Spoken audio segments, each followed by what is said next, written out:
What's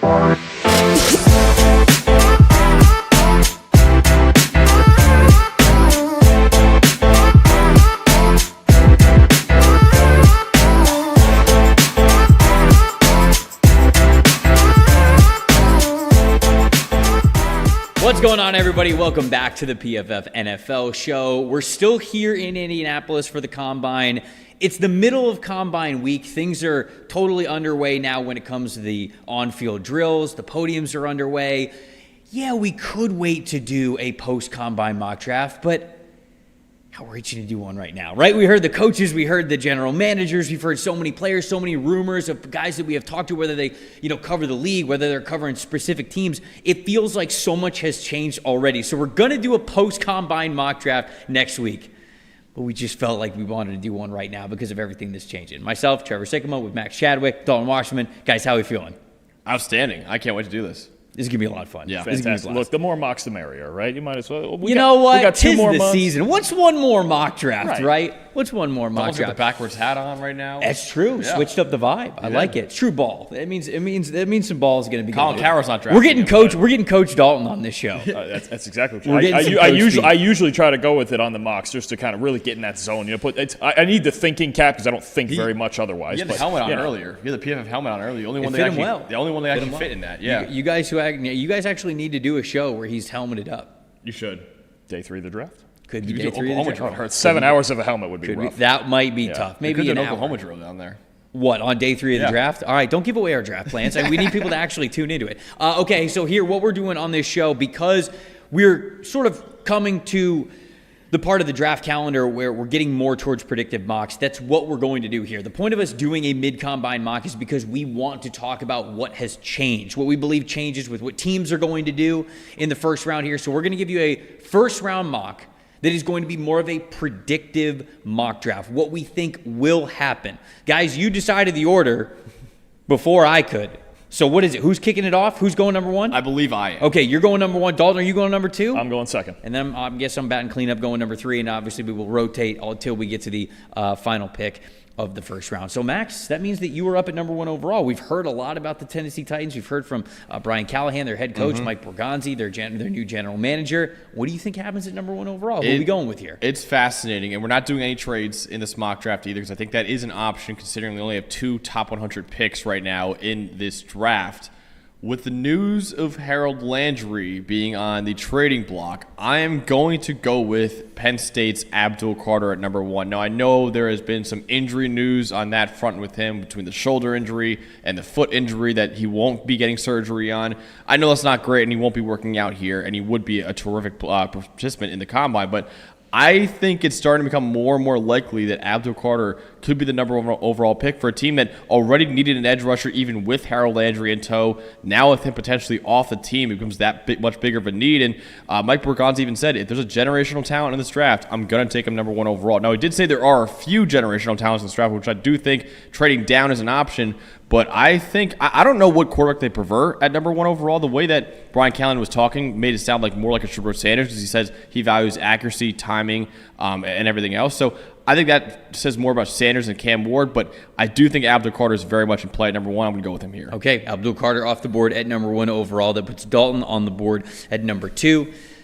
Do you think that they go a quarterback here? What do you think the Browns are going to do? So, me personally, if we were doing them and what I would do, I would trade down, but that's not an option here. Now, I was even talking on Radio Row to some guys in Cleveland that I go on their show sometimes based on obviously heavy Browns coverage, and they were saying they're not entirely sure. It's very foggy. It's a foggy pick, but if they were to go with a quarterback, they might prefer one that's got the arm strength to throw through the cold and the elements in Cleveland. And that leans a little more towards Cam Ward, I would say. We know Shadour's he's got the mind and he's very accurate. He doesn't turn the ball over much. But Cam Ward, a little bit stronger arm, a little bit better physical tools. So I am going to go with a quarterback here. I'm going to go with Cam Ward. And look, we're preparing for the post-Deshaun Watson era right here. Obviously, they whiffed on it with the trade and all the draft assets they lost. And they got to fix the salary cap the next couple of years.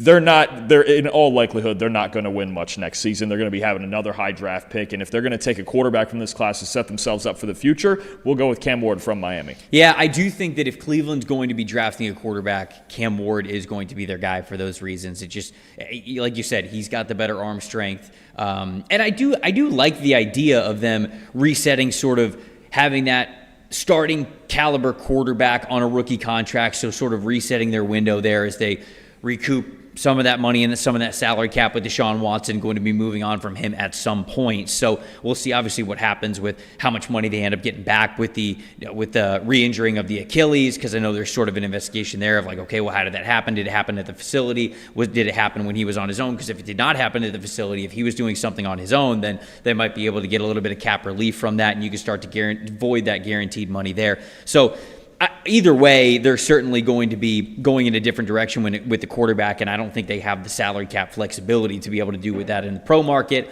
I also think that Cam Ward is certainly in play at number 2. I heard a report that was really interesting from Adam Schefter. He went on a podcast and said one of the things I'm most confident in this draft is the Browns taking a quarterback at number 2. I was really surprised by that, considering, like Dalton said, this is a pick that I have no idea where they're going to be leading. They could trade down from number 2 or take a stick and pick a player there. But Adam Schefter, one of the most obviously respected reporters in the business, saying he's very confident in the Browns sticking and picking a quarterback. That was really eye-opening to me. So that brings us to number 3. It's the New York Giants. Now I'm on the clock here with the New York Giants. If it was me, I wouldn't be taking Shedeur Sanders here. Really? But I think they would. Yeah. What would you do at quarterback then? I'd figure something else out at quarterback. Okay. I would do something in the pro market. But look, I also hate the way that they have set up this entire season. Yeah. Oh, we're going to bring back Joe Shane and Brian Daboll, but you better win right away. Okay, you better find a quarterback. Okay, so either you trade for Matthew Stafford or that's it. Yep. You know, I know that teams are also calling about Geno Smith, so potentially Geno Smith could be an option here for them. But I'd be looking at something in the pro market and bringing in a quarterback there. I wouldn't be tying everything to the quarterback position, especially a quarterback that I don't view as a first-round caliber quarterback. Sure. I wouldn't be doing that just because I'm bringing back the head coach and the general manager. To me, that's just bad business practice. So I wouldn't be doing that. But I think the Giants are. And I think that they're going to take Shedeur Sanders if he's on the board, and they don't have a better answer at number 3 overall. So everything that I've kind of heard when I was sitting next to Joe Shane listening to his presser earlier this week, you know, he talked about completion percentage being a big deal for quarterbacks, consistently being able to complete the football and be able to march it deep down the field. And that's a Shedeur thing. Shedeur, very high completion percentage, pretty good ball placement, understands defenses already. He just doesn't have the strongest arm. So I think that they're gravitating more towards the Giants. I know they did a lot of work on him.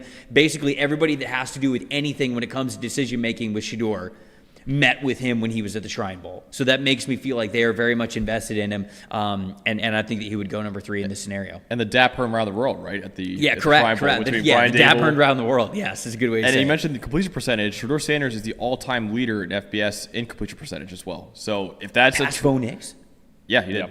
Wow. So if that's something they look at, he is quite literally the best in college football history at it. So if that's really a trade that they look for, yeah, it makes a lot of sense. So there we go. 3 picks. First 3 picks, Abdul Carter, Cam Ward, Shedeur Sanders. The Patriots are up at number 4. Max, you're back on the clock, and it's interesting. We've got some trench players who are on the board here. Mike Vrabel also shouting out wide receiver as a potential option for them at number 4 overall. Not doing trades. So what would you do here if you were the Patriots at number 4? He had one quote that really stuck out saying, you know, getting a guy that can make up for any inaccurate throws that Drake May might have, and that obviously points to a guy like Tetairoa McMillan, who's 6'5" and has the most contested catches in the country over the last couple of years.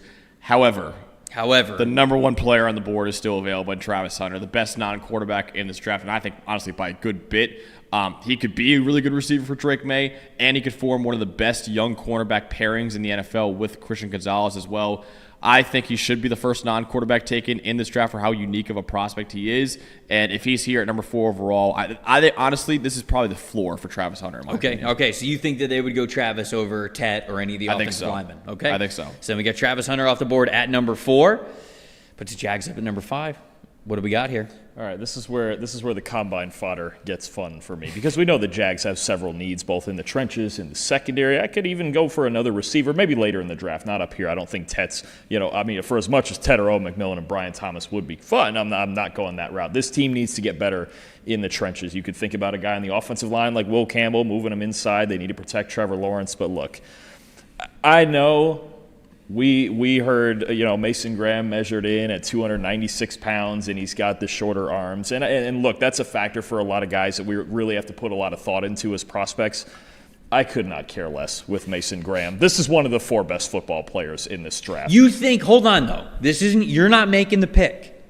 I think they would still do it. You think the Jags would still do it? He's the best player left on the board. Yeah, okay. I know we have McMillan ahead of him on this board. I would have Graham I would flip those two personally. I think they have such a need on both sides in the trenches. I think this could be a very heavy trench draft for the Jaguars in the draft, and I should say even in free agency, but he's too special a talent. I mean, it's another one of those guys, almost like Travis Hunter, where it's like, look, I've been built this way my whole life, and I've still succeeded. And if you're worried about him, say, taking on double teams and doing things in the run game, highest graded run defender at the position in college football this year. So I think the talent with him really outweighs the measurables. I think they would still go.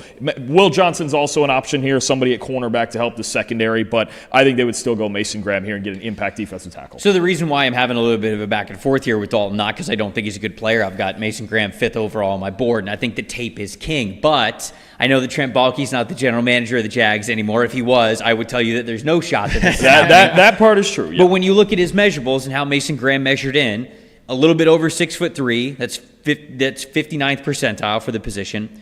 296 pounds, so that's 20 pounds lighter than what Michigan had him listed at. That's just 26th percentile for the position. And then 32-inch arms, that's 12th percentile for the position. So he is not in any way, shape, or form an off-the-bus test type of a guy, but he certainly is a passes the film test with flying colors. At least I believe that to be the case. So you're sticking with it. You're going Mason Graham here at number 5. That puts me back on the clock with the Las Vegas Raiders.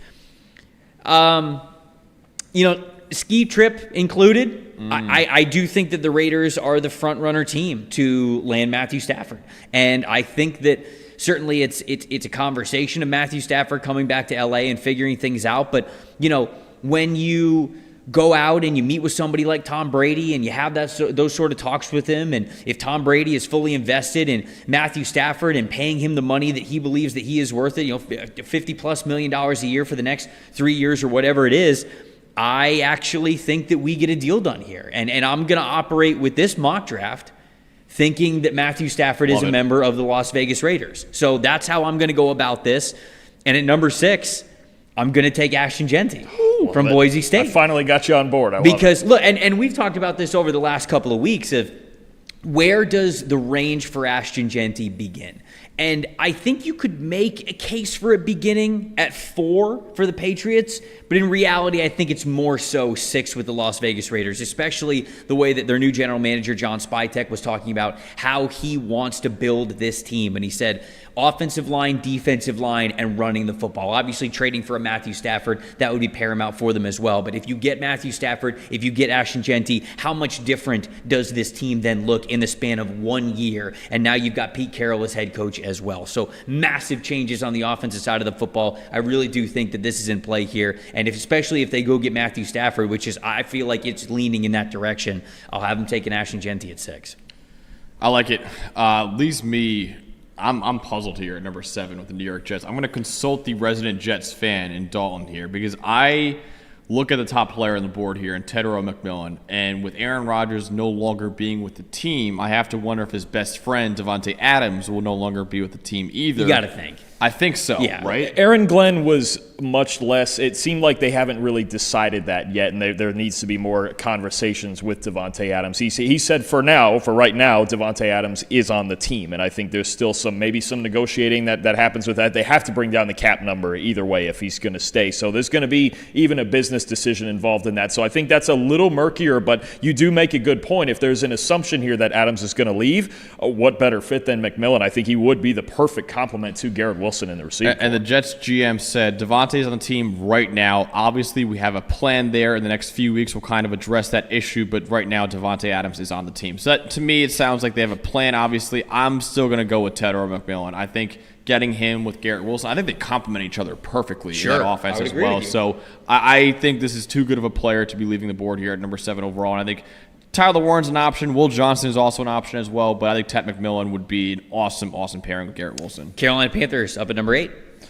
I mean, the obvious need here, it was, anything on defense, right? So I do have some options, and I think, We've heard a couple of guys, even James Pierce Jr. and Jalen Walker, who are from the Carolinas. They talked a lot about that. They grew up Panthers fans, and they're very familiar with the area. We know the Panthers took Xavier Legette at the back end of the first round last year, who was a Carolina kid and grew up rooting for the Panthers. So that is something that is at least, they might think about as being on the table. They did it once last year with Legette. But I think about either an edge rusher or a corner here. And it's really, I think, with the Panthers going to depend on what we see from them in free agency and really how many credible starters they can add to that defense, the lowest graded defense in the league by far. I think I'm going to stick with an edge rusher. I think it's tough because we got so many talented ones in this draft. I'm going to go with James Pierce Jr. I think, just explosive talent, right? Weighed in at 245 Do the short pounds. arms bug you at all? A little over 32-inch arms. I thought his arms would be longer given the 6'5" frame. It would bug me. It would bug me more for him in the run game. I think the get off, and the move package that he has as a pass rusher is proven to work. But in the run game, it would concern me because he didn't really become an above average run defender until this year. So that might be an issue. And you're talking about a team that also needs to fix a historically bad run defense. But they were also last in the league in pass rush grade. They need something. I'll take James Pierce Jr. at 8. Okay, that puts me up at number 9 with the New Orleans Saints. I don't think I've ever made this mock draft pick before, but I'm going to make it here. Tyler Warren to the New Orleans Saints. Not only do they have a massive tight end need right now, Foster Moreau is their scheduled number 1 tight end. They have Juwan Johnson, but he's an unrestricted free agent. You look at their receiver room, Marquez Valdez-Scantling's an unrestricted free agent. Rashid Shaheed's coming off of the injury.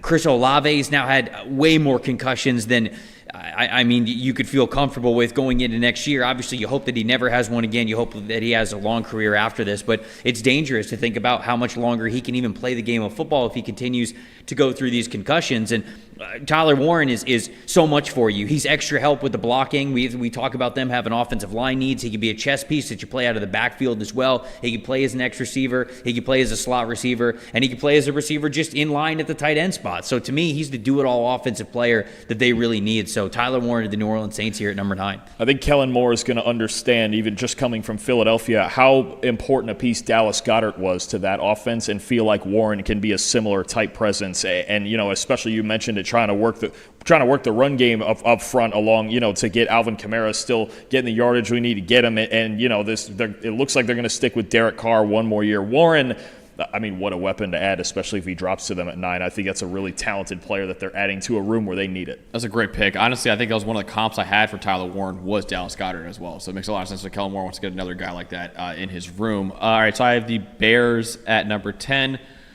This one's interesting because Ben Johnson at his podium said they're planning on spending at offensive line in free agency. Now, if that happens... Can't do it with Trey Smith. No, they can't do it with Trey Smith anymore. So if that happens and they completely fix the offensive line, maybe I go to like an edge rusher or someone else here. Well, you can use that as a projection as we're doing this mock. If you think that they're going to do that. I don't think they're going to completely fix it, though. It's going to be hard and expensive to find 3 starters because they need to fill all 3 spots. And now with Trey Smith off the board, maybe you think about, okay, if we fill 2 of those spots and then we start thinking about offensive line, we'll arrange it later. And that's why I'm going to go with Will Campbell here at number 10 overall. Now, he's not my personal number 1 offensive lineman in this draft. I have Kelvin Banks Jr. as a top lineman, but I think I like Will Campbell kicking to the inside more than I like Kelvin Banks kicking to the inside. So I think you mentioned before, Trev, he could play guard or center. I mean, there's times at LSU he was calling out the protections at left tackle. When usually that's a job of the center, honestly. So he's a brilliant, brilliant player. Obviously, he's been phenomenal at LSU for 3 years. He started his first ever game was against Jared Verse as a true freshman, and he held up against Jared Verse as a true freshman. Tough assignment. It was a very tough assignment. So I like Will Campbell a lot. Again, he's not my personal number 1 offensive lineman, but I do love the fit with him in Chicago. Dalton? Very reasonable there. I'll tell you what. 49ers at 11. With the players, man, the list of players here for the 49ers at 11, I got options because, look, offensive line is something we've talked about with the 49ers needing some help alongside Trent Williams. Defensive line, they got a lot of free agents. It's really just Nick Bosa and a bunch of guys right now. They might lose Charvarius Ward. Actually, it's likely that they're going to lose Charvarius Ward in free agency. They might have a need for another outside corner. There's a ton of guys here that the Niners really could go a lot of directions. They need to add talent to a lot of different parts of this team. I can't help but feel like I just keep thinking about it. I know that arm length and everything is going to be a big question as far as positioning and all of that, but I just feel like Kelvin Banks Jr. is a perfect fit here. whether it's as a tackle, as a right tackle, and maybe eventually he'll move over to left tackle like Tristan Wirfs did in Tampa Bay. If they feel like he's better inside, he's perfect for their offensive system, that outside zone scheme that they ran at Texas. He's an excellent pass protector, especially with his footwork. I just feel like if you're going to sign Brock Purdy to a massive extension, sounds like they are. You have to protect him, right? And the drop back pass protection has been a big weakness for this team. Even on the team a couple years ago that made the Super Bowl, they did not have prime pass protection without play action. So I'm going to go with Kelvin Banks Jr. here. I think there's a number of different ways the 49ers could go. A lot of it's going to depend on free agency and who they can retain also. But I think Banks is both a perfect fit and a player they would really like. I do like the fit here. I think that this one does make a ton of sense. Offensive and defensive trenches, major needs for the San Francisco 49ers. And certainly the way that free agency goes, Kelvin Banks could absolutely be a 49er when it's all said and done. I'm going to go with another pick that I have yet to make here for the Dallas Cowboys at number 12. An easy pick is Austin Ashton-Jeanty if he's still off the board. Obviously, we have Ashton-Jeanty off the board. But when I look at sort of what the Cowboys need, who's really been standing out to us so far and who I think is on the rise in this class now to in this range, I'm going Jihad Campbell, the linebacker from Alabama. Linebacker's a major need for the Dallas Cowboys. Eric Kendricks is an unrestricted free agent. DeMarvion Overshown's coming off a multiple ligament injuries that he has to get repaired and even come back to form from. And Jihad Campbell is almost what you wanted DeMarvion Overshown to be.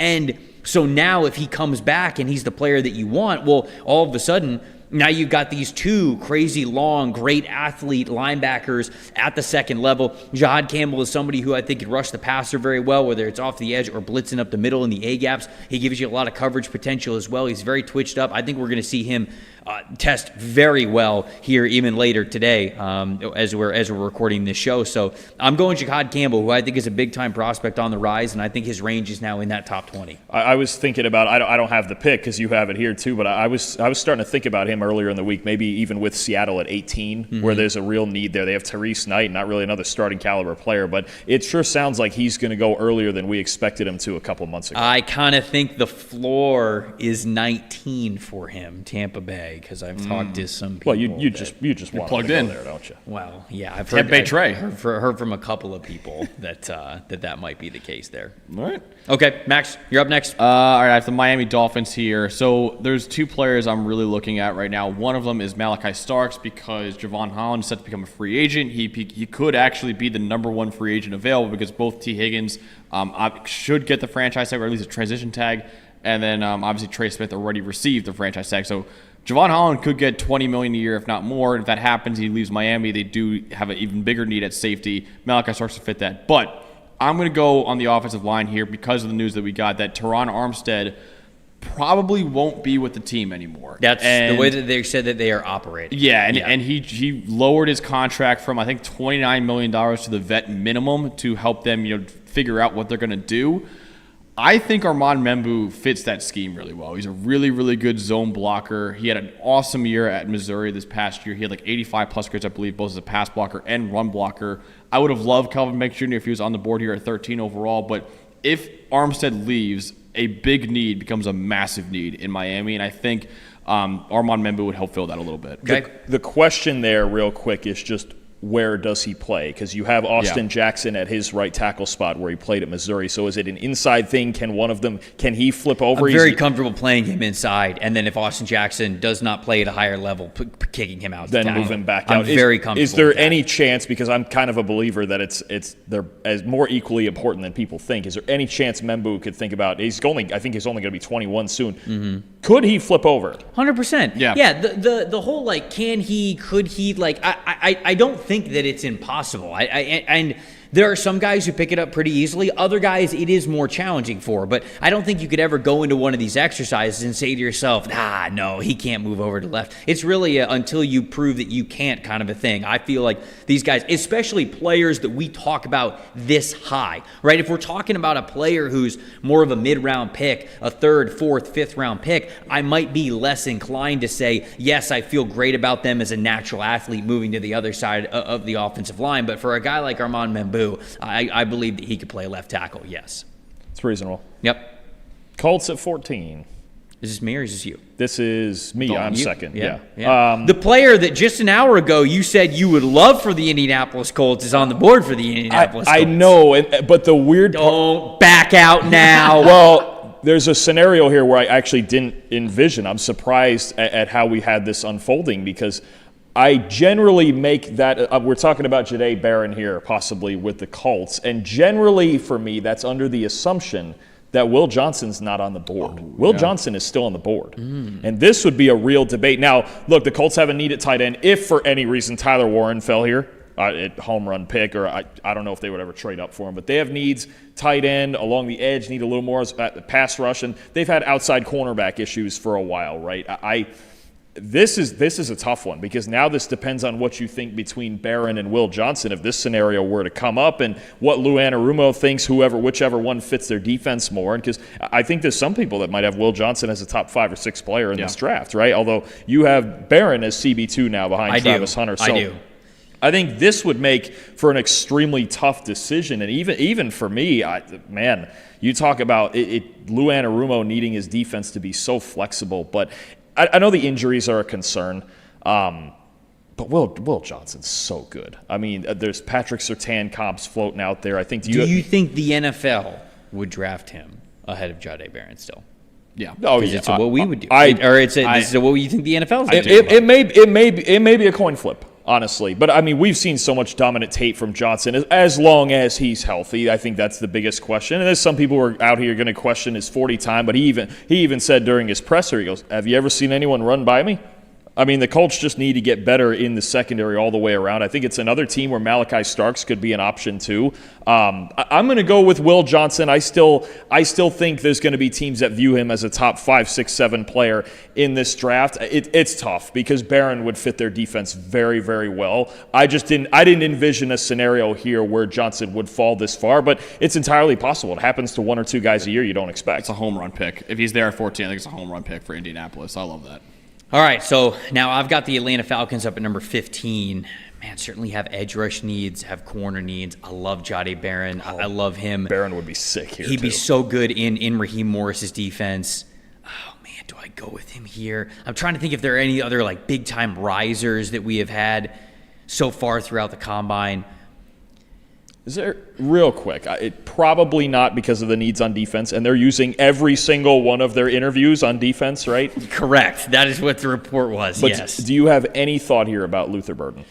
Yeah, obviously I do have a little bit of thoughts with Luther Burden, but I don't, again, it's what we think the league is going to do, and I don't think they're going to spend their first-round pick on a wide receiver. Yeah. That makes sense. But they did throw us the biggest curveball last year, too. That is very true. That is very true. Maybe they'll throw their own scouting staff a curveball. I am going to go with Jahdae Barron here, though, because we talked about this on the Day 3 recap show here on this channel. He was so impressive. I think every single interview that he's going to do with NFL teams, the maturity is just going to pop off immediately. Then you turn on the tape, you watch him be one of the most productive outside cornerbacks in college football this past season. Ball skills, takeaways, great patience, good technique and spacing when he is on off coverage. And he can do those, I think, cover 3 assignments very, very well that Raheem Morris wants to run there for the Atlanta Falcons and their defense. So I think Jahdae Barron is the perfect type of off coverage zone corner that they're going to want there to play opposite A.J. Terrell. So I'm going to go with Jahdae Barron, a player who I think Atlanta is absolutely going to love. I like that a lot. Yeah, dude. I'm a big fan of that as well. Arizona Cardinals, you're up. Okay. Again, what we think will happen in the NFL draft. Want to emphasize that here because I would not take this player this high in the draft, but he is still available here, and he fits what Arizona likes at edge rusher, and that is Jalen Walker, the edge rusher from Georgia. Okay. Because if you look at their edge rushers, Zaven Collins, college linebacker, NFL edge. Jesse Luketa, college linebacker, NFL edge. Baron Browning, college linebacker, NFL edge. Jalen Walker, college linebacker, NFL edge as well. Now, you can argue, and I would, that it has not worked out for Arizona doing that strategy. It's new GM staff, though. True, that's true. I will just say, that was a lot of Steve Keim, and now they've got Monty Austin for it, so it's not necessarily them doing that. True. But to your point, like how impressive was Jalen Walker at his podium? He was incredible. Very impressive. Yeah, very impressive. And I do think he's going to go higher than where we have him on the big board right now. I would agree with you, Trevor. I would have him probably in that range. You have him number 27 overall. Mm-hmm. I do think he's going to end up being a top 15, top 20 pick, and I think Arizona will be very interested in his services here at number 16 overall. So, again, I personally would not make this pick if I was a general manager, but I do think Jalen Walker is going to go around this range on draft night. Walker had one of the most intriguing podiums this week, didn't he? Because he even said that versatility is kind of my weapon, right? We don't know for sure, and he came in with some smaller measurements that he can switch to the edge full time. There's kind of some fluidity as far as his position goes. I mean, he could help them at linebacker, he could help them in the pass rush, maybe a little bit of both. And Jonathan Gannon, coming from Philly originally, knows how much he values the Georgia Bulldogs too. That might be a factor too. But I think it's a move where you really need to have a plan ahead in place as far as where you're actually going to use them. Yep. Before we get to your next pick, got to tell the people that this show is brought to you by our friends over at Cherry Bundy. It's the performance drink that is fueling the Health Elite revolution. No matter what kind of active lifestyle you have, whether it's getting a couple of steps in around the neighborhood once or twice a week, or whether you're doing marathons, CrossFit every single day, this is the product for you to really help you out, give you a little bit of energy, help you recover a little bit better. Natural products, natural ingredients in there, those tart cherries that it's made with, the highest antioxidant fruit and vegetable in the world. It's got all sorts of natural anti-inflammatory benefits, reduces soreness, increases recovery, naturally occurring melatonin that'll help you sleep more naturally, supports immunity as well so you can feel better all year round. It's used by the very best. Nearly 500 collegiate and professional sports teams use the product. Every NCAA football and basketball national champion since 2007 has used this product, and you can too. Products are available over at Amazon.com, as well as retailers nationwide. Publix, Kroger, Harris Teeter, whatever it is. Wherever you live by, check out those local retailers, and you might be able to find it there. But if you want to get 20% off whatever your it's going to be in your cart, head on over to cherrybundy.com. Use the promo code PFF20. You can check out all the great stuff that they have, whether it's just the liquid drinks, the gel packs, stuff to give you a little bit of energy before a workout, help reduce soreness and recover a little bit better after a workout. They've got products that are specifically built towards helping you sleep a little bit better. PFF20, that is the promo code to help you get 20% off whatever your order is going to be if you order things through cherrybundy.com. Go check them out. Dalton, you are on the board with the Cincinnati Bengals at number 17. We've got two diehard Bengals fans behind the camera, so I will just remind you, don't blow it. Oh, I know. The Wolves are out. I know. What's funny about this pick is I wrote a mock draft on the website earlier this week, and I had a Cincinnati radio host even text me about, oh, really, that's the pick for the Bengals. Okay, even in that mock draft, and it's funny, I'm going to make the same pick here as I did in that mock because I think you have a really talented young player on the defensive line that I think the Bengals are going to like a lot, and that's Walter Nolan from Ole Miss. And, there's some debate here. Could it be Kenneth Grant? Some people even like Derek Harmon a lot, start taking him in this range, but Nolan's so young. I mean, he's the number one recruit in the country, even over Travis Hunter. Is that right? Back when he went to Texas A&M, 2 years at A&M, and then exploded this year. Whoa. He wasn't over Travis Hunter. Yeah, he was in the consensus rankings. He was. Oh, yeah. I thought Travis Hunter. There, was in some rankings, Hunter was one, but consensus one was Walter Nolan. Interesting. Yeah, didn't know that. You learn something on these podcasts. Look at that. I mean, and look, you're talking about a team that they need more talent on their defense all the way around. And Nolan's second in the country behind Mason Graham in run defense grade. Also got better at just over an 80 true pass rush grade this year at Ole Miss. They really unlocked him. His hands, especially to me, his hand usage is insane. His hands are so quick. I mean, it looked like at the Senior Bowl, he was moving at a different speed. I get the argument for Kenneth Grant here. Maybe they would think about a Mike Green or even Malachi Starks to help a struggling safety room, but I think Walter Nolan's so young and so athletic, and I think he'd be a great fit for the Bengals defense. Yeah, showed up about 6'3.5", 296 pounds, so a little bit lighter. Very interested to see. Is he working out? I don't even know. I haven't seen whether or not he is, but yeah. I would love to see him work out because I think he is a great athlete there. That puts me on the clock here with the Seattle Seahawks, number 18. It's a tough one. Edge rusher. I mean, Jalen Walker and Jahad Campbell would have been great targets for this team. Shamar Stewart's still here. I feel like this is the easy pick, and it makes a ton of sense for them to really complete that defensive line. Man, do we think like a Tyler Booker might be in play here? Do you think they go? Yeah. Because I wonder. He's going to. That's where I'm going. I think he's going to go in the first round. I think the Seahawks specifically would probably go with Shamar Stewart. The only thing I'll say with Clint Kubiak being their new OC, I don't like Booker as much as the scheme as a scheme fit. Like if Membu was sitting here and I could move him inside, that's where I would go. Obviously, he went earlier, but that's the one thing with Booker and the Seahawks that I've been kind of leaning away from is I don't love that scheme fit. All right, I'm gonna stick with Shamar Stewart here. The freakishly sized and explosive edge rusher that we had at Texas A&M. Look, low production, only a sack and a half in each of the last 3 seasons. The 3 seasons that he played in college football. If he had more production, to be honest with you, he'd never get out of the top 10. And I think that's the reason why you can probably select him here at number 18. But I think if he's here, I feel as though the Seahawks will probably sprint this one in. They'll probably address interior offensive line a little bit more when they get into the free agency portion of the offseason calendar. So we'll go Shamar Stewart and sort of stop the slide here at number 18. Yeah, I have a guy at number 19 that I think probably is going lower here than he probably would on draft night.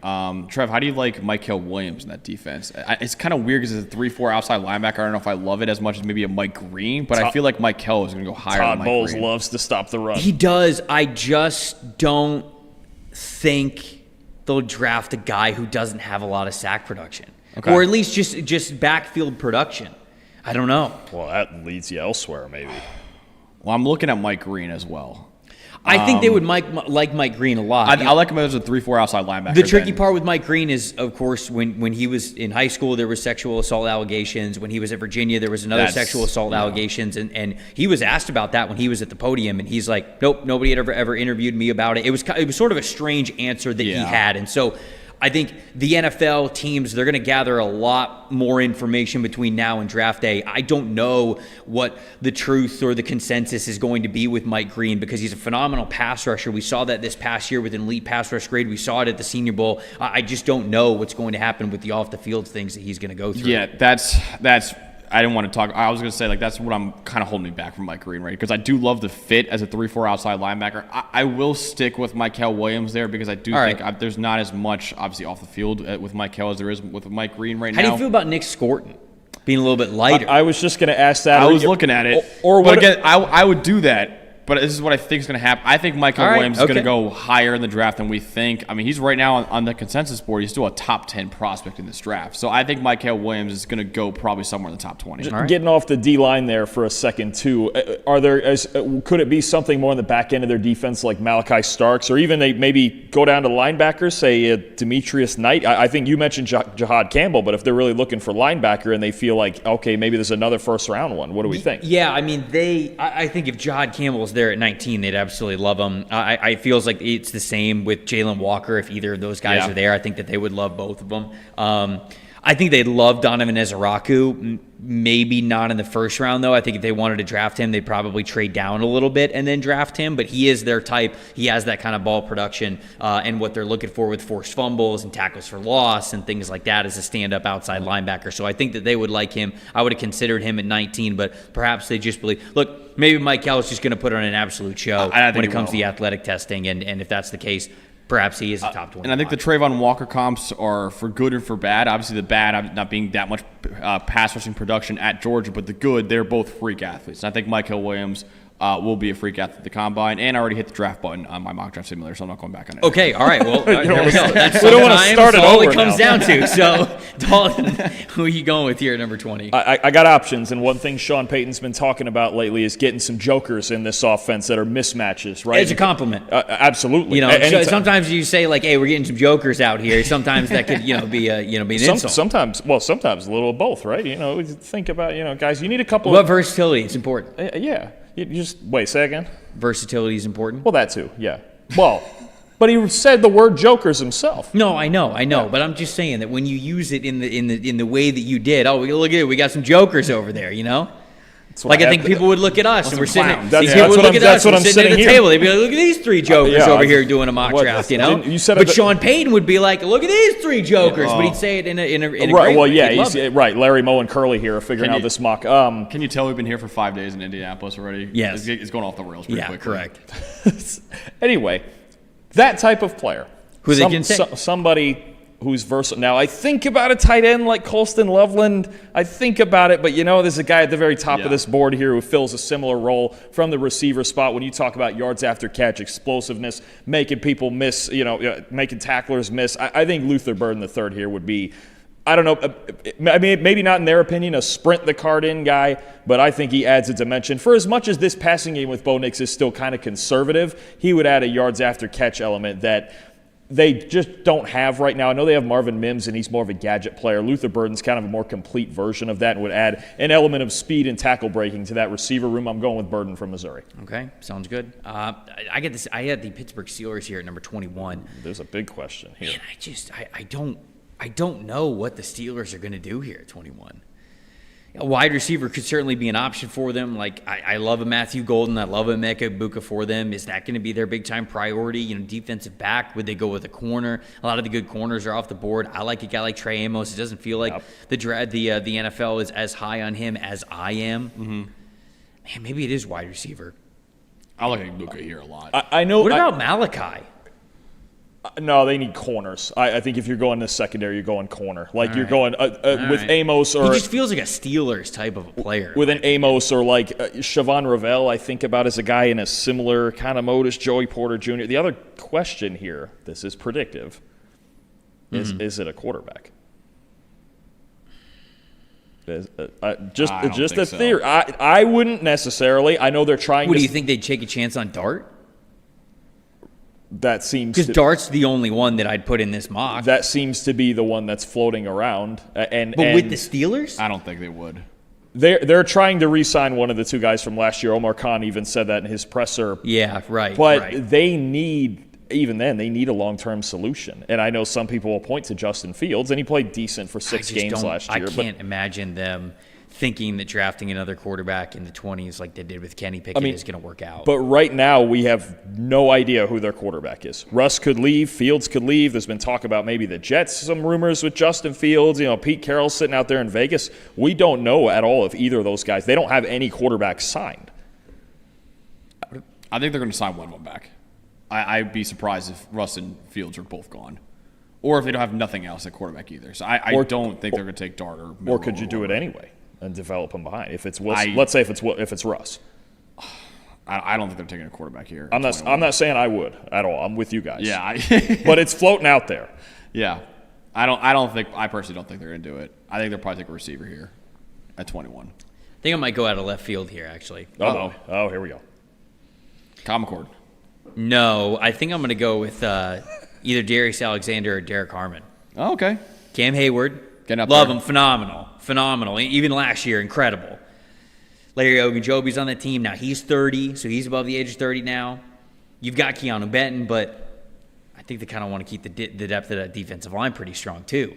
I'd wonder if they would just go, hey, best player available, maybe one of these two guys you view as one of the best players that's still left on the board. It feels like the NFL views those guys pretty highly. Well, Kenneth Grant, too. He's still here. Kenneth Grant's still here. I think that could make sense. You know what? I'm going to go Kenneth Grant. I'm going to go Kenneth Grant. I really was operating with him not being on the board at this point, and so you're right. I think that if he is here, I believe that the Steelers are going to be very in on that type of a player. So Kenneth Grant to the Steelers at 21. This is some big monsters you're talking about. Yeah. You imagine Kenneth Grant and Keanu Benton on the same defensive line. He's a Steeler. That's just silly. As a Steeler right there, absolutely. Chargers at 21, Max, or 22. You're up, Max. Again, this is tough. Again, Mike Green fits that defense, I think, pretty well, but I'm going to go elsewhere here with all the question marks surrounding him. It's an easy pick, I get it, but I want to go with Colston Loveland to the Chargers. Obviously, they have a tight end need. Jim Harbaugh coached Colston Loveland, obviously, at Michigan as well. He loves him there, and we've seen Jim Harbaugh offenses before. They operate at their best when they have a really good tight end. I mean, go back all the way back to the days at Stanford, Kobe Fleener, and then obviously Vernon Davis in San Francisco when he was coaching there as well. I think getting a receiving weapon like that in Colston Loveland, you saw how good he was in his sophomore year at Michigan with Jim Harbaugh coaching him up. I think this is a fit that makes a lot of sense in this draft, and I think either him or Kenneth Grant, I think, are two targets we're going to have. All right. Colston Loveland to the Chargers at 22, keeping that connection alive. Packers at 23. Dalton, you're up. So Jay Alexander trade. Already had a corner need. Yeah, this is an issue because you look at this team making the playoffs the last 2 years, and they have several really key needs. Right now, they don't have a starting center on their roster. They need help at receiver. They need a number one type guy, but Egbuka, I think, would fit. I think Golden would fit, but is it a significant improvement over what they have? You talk about edge defender. Their four-man pass rush was not good enough last year, and then you have a massive hole at corner right now if you're trading Jair Alexander, and Jeff Hafley needs some man-to-man corners. It's a more aggressive defense. He adjusted it a little bit last year. Wasn't quite as cover one heavy as it was at Boston College, because you can't do that in the NFL to that rate. But there's, a ton of directions they could go. So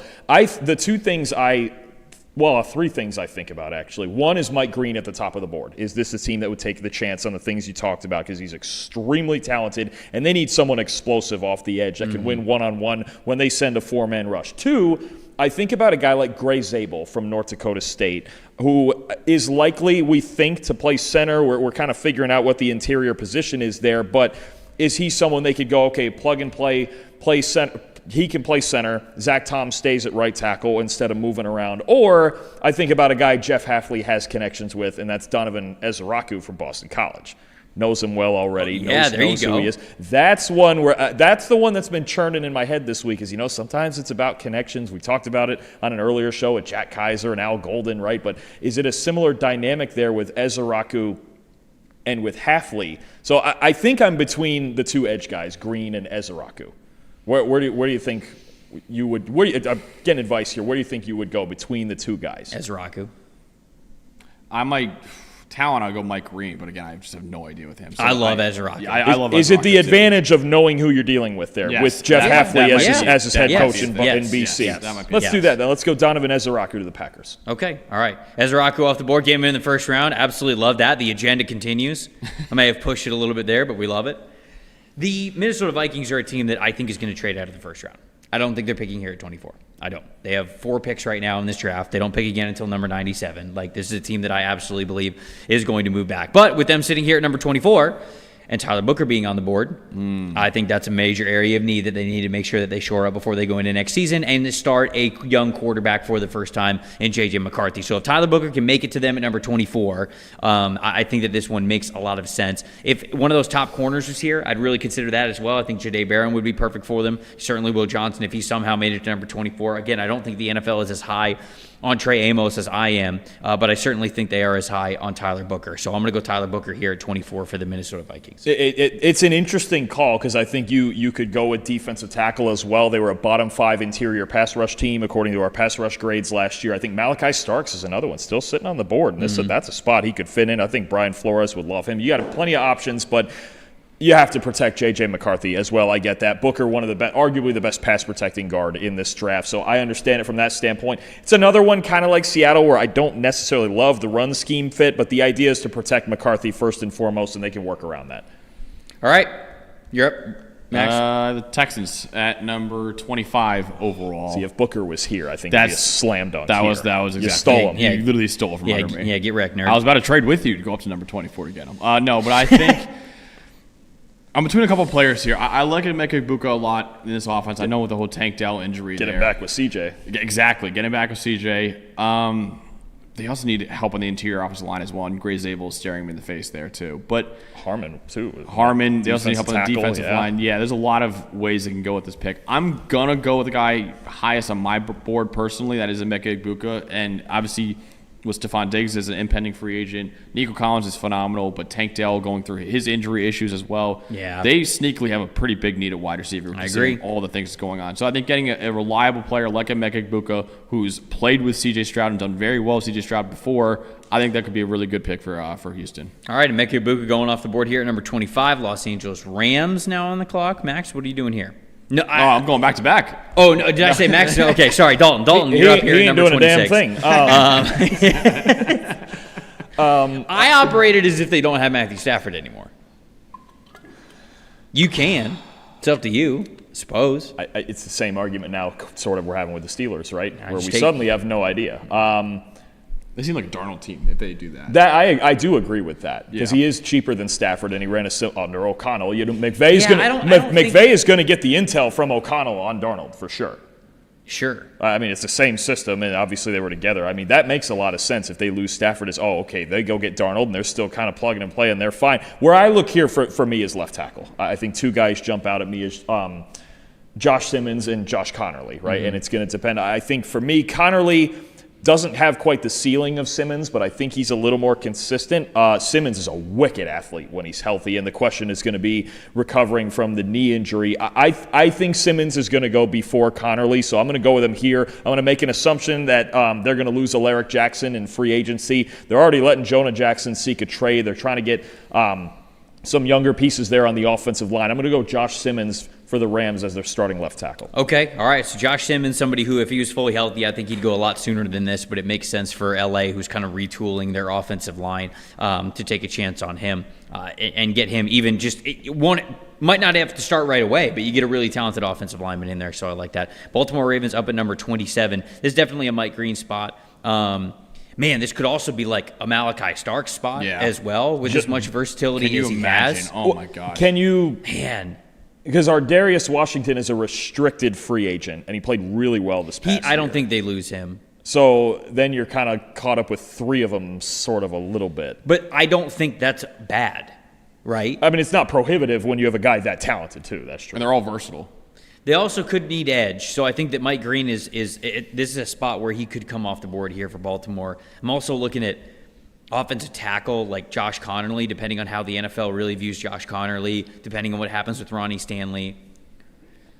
Man, I will take Mike Green off the board here. Obviously, we don't know what his range is going to be. We mentioned this before in the mock with the off the field stuff and the sexual assault allegations that the league is going to look into that happened when he was in high school, then when he happened when he was at Virginia. He's been at Marshall the last 2 years, but I think every NFL team is going to do a lot of due diligence when it comes to Mike Green because he's a very talented pass rusher. We just don't know where his range is going to be. So I'll have him coming off the board here at number 27, but it's a total mystery really where he's going to go in this draft, which Max puts you up with the Detroit Lions at number 28. Certainly a player I was considering at number 28. I'm going to go with another edge rusher in Nick Scorton from Texas A&M. He was a guy, I thought his podium was outstanding. He kind of came off a down year at Texas A&M after transferring in from Purdue, and he kind of explained, hey, listen, my role at A&M was a lot different than my role at Purdue, whereas at Purdue, I was allowed to pin my ears back as a stand-up rusher and get after the quarterback. At A&M, he was more hand in the dirt and more had to read and react because they obviously prioritized run defense first, and he played at 280 at Texas A&M, or at least listed at 280 this past year. He came in, at 257 at the Combine? So he clearly, lost a good amount of weight and probably is going to play in that stand-up role, which is 57. Which is what the Lions employ is a 3-4 defense. So getting him with Aiden Hutchinson on that defensive line, it could be phenomenal. I like this. I like this a lot, especially given the versatility that he now has as a two-sided run defender as much as a pass rusher. Exactly. So I think Nick Scorton, I think his podium made him some money. I'm so excited to see what his final numbers are from the Combine as well. I think you had him as edge one going into the season. I think some people forgot about him and put his teammate Shamar Stewart over him. I still think this guy is a top 20 talent in the draft. Dalton, Washington Commanders 29. What are we doing? Certainly have options. Offensive line is a need. Defensive line's a need, right? They kind of patched together the D-line last year. They had to fix up the run defense a little bit. Corner is definitely a need for them here. I don't know that I would necessarily go. Trey Amos would be a good fit. I think Siobhan Ravel might be a decent fit in their defensive scheme under Dan Quinn. But I think this is one, with the way the board falls here, I think I have to take the top player on the board. I think I go best player available with Malachi Starks. They need anything they can that they can get in this defense, and obviously they're going to go free agent shopping as well. They have, is it the second most cap space in the league? I think it's is it? I mean second or third? New England's first. I know. Yeah, but I think the Raiders are second. It might be right on the top three cap space. Top three. I mean, they're going to find ways to fill out this roster. I think bringing Bobby Wagner back is a big key at linebacker, but they have some options, some at least depth options off the edge. I would expect them to be in on somebody like Josh Sweat, but Malachi Starks, we've mentioned it already, he could be an impact player. I think he'd be a really good centerpiece of this secondary. Yeah, third most cap space, by the way. There you go. Buffalo Bills up at number 30. I'm up with the Bills. This one's pretty damn easy for me. They need interior defensive line help, and we've got Derek Harmon and Darius Alexander here on the board. I have Derek Harmon ranked a little bit higher than I have Darius Alexander, but I think Darius Alexander is the better run defender here of the group, and so I'm actually going to take the interior defensive lineman from Toledo, Darius Alexander, who very similar early athletic testing that we saw from both of those guys. I think Alexander was better as a run defender this past season, had an elite run defense grade, and then when he got to the Senior Bowl, he showcased some pass rush juice as well to be able to get into the backfield. So I think he's the perfect player that the Buffalo Bills are missing along that interior defensive line. So Darius Alexander here at number 30 to Buffalo. Love that pick. He was outstanding at Toledo, and for him to back it up at the Senior Bowl was really cool to see. So I love that. Number 31, Kansas City Chiefs now on the clock. I'm going to go with Josh Connerly Jr., the offensive tackle.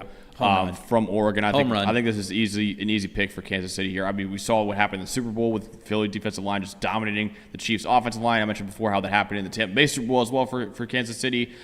Kingsley Suamataia is a nice home run swing and maybe can develop into a starting caliber tackle long term for them. But even with him, you can still get another one in Josh Connerly Jr. Just I think investing as much into the offensive line as possible. We already saw they franchise tag Trey Smith, who obviously be there for at least next year probably.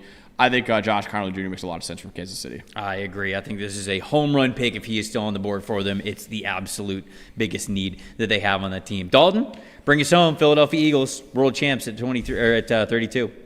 All right, so I'm not going running back. Man, oh man. Why would you go running back? Do you know? I'm just. It's so random. Why would you go running back? Playing around. They have Saquon. I'm just getting the suspense up. Who's ever thought of running back? I got to be honest. We know Howie Roseman has a tradition of really talented trench players falling to him when they shouldn't. Mm-hmm. It might be happening here, and if there's one thing I think about, it's that top-ranked, per our grading, defensive tackle group in the league that is losing, most likely. There's a lot of financial decisions to be made, but very well could lose Milton Williams as he goes and gets $20+ million a year elsewhere. And if that is the case, and we're Howie Roseman, and we just are constantly drafting talented trench players, well, let's just get Derek Harmon in there to replace him. Oh, why not? I mean, which almost feels unfair when you think about there are some people who have Harmon as a top 20 talent. You have him at 21 to get him at 32 and just keep the four-man rush cranking for Vic Fangio. I mean, what better way? And then you're still sitting on Jalen Carter, Derek Harmon, Jordan Davis, and Moro Ajomo, who really he exploded late this year too in that group. You keep that going on that defensive line with that four-man rush, and it's still we go into another year where you go, how in the world do we block the Philadelphia Eagles? No, it's unfair. It's unfair the Philadelphia Eagles would be able to do that here, but it's a really talented draft class along the defensive line, and so I think it is absolutely realistic that a stud defensive lineman is going to get to Philly no matter what. You can see the full results on the screen here. The first round mid-combine mock. I feel like we got a couple of new landing spots in there for a couple of teams. Me taking Tyler Warren to the Saints at number 9, Jihad Campbell to the Dallas Cowboys at number 12. I like the Jahdae Barron fit with the Atlanta Falcons there at number 15. I like your Jalen Walker pick for the Arizona Cardinals at number 16. Armand Membu going to the Miami Dolphins. I think a lot of these landing spots they make a lot of sense, and I think that they really reflect some of what we have seen so far 3 days into our trip here to the 2025 Scouting Combine. There we go. That is a first-round mock draft. Like I said, we'll have the full post-combine first-round mock draft for all the sickos out there that we'll get in about 4 or 5 days. So we will be able to encapsulate everything, all the testing and the measurements, everything from the skill position players, the offensive linemen, what we hear from the quarterbacks as well. So we will wrap things up next week as well. Appreciate everybody watching and listening to not just this mock draft episode, but all the combine coverage that we have had, whether it was here on this channel or the social media channels, everything. We really appreciate you guys so much. If you don't subscribe or follow those channels, you could please, if you could please do so. If you're on TikTok, if you're on Instagram, if you're on X, all that good stuff. For Dalton Wasserman, for Max Chadwick, I'm Trevor Sikkema saying thank you so much for watching and listening to the PFF NFL show. See you guys next time.